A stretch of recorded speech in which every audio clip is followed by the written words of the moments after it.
All West Bengal municipal pensioners অ্যাসোসিয়েশনের পক্ষ থেকে মৌন মিছিল কি দাবিতে, কি কারণে? মূলত আমাদের সারা রাজ্যে, শুধু রাজ্যে নয়, দেশে এবং দেশের বাইরেও এই যে তিলোত্তমার যে ঘটনা, এটা নিয়ে খুব আন্দোলিত হয়েছে।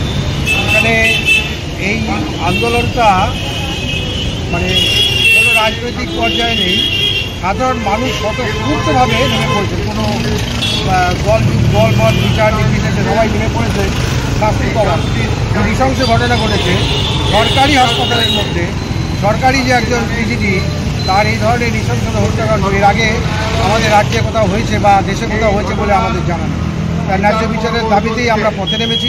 অন্যান্যরাও আগে পথে নেমেছেন, আমাদের একটু দেরি হয়েছে, তবু আমরা পথে নেমে প্রতিবাদটা জারি রাখার চেষ্টা করব। আজকে মহোদয়ের বিচারের দাবিতে আমরা একটা মৌন মিছিল করব এইচপি টাউন থেকে পর্যন্ত, ওই ভোলা থানা ওখানে আমরা ডেপুটেশন দেবো এবং পরবর্তী সময় আমরা অভয়ের বাড়িতে গিয়ে তাকে সমবেদনা জানানোর জন্য আমরা তার বাবা মায়ের কাছে যাব।